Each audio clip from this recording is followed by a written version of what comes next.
發夢都笑醒啊！各位朋友仔，點解？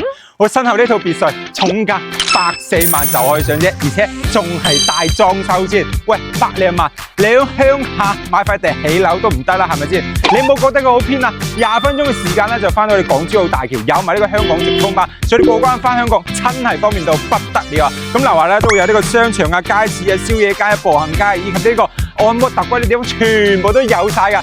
唉，廢話唔多講啦，帶大家入去睇下先啦。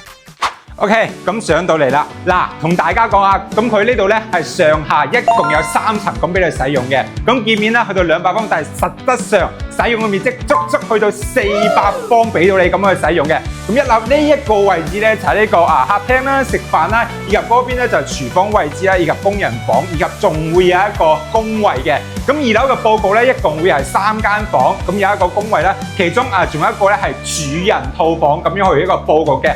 3樓嘅位置咧，同大家去講講。3樓咧就係屬於一個露台位啦。咁平時BBQ或者係賞下月賞下花，或者種嗰啲花草草或者養下月都完全 OK 㗎喎。嗱，各位朋友仔，如果感興趣嘅，記得私信我啦。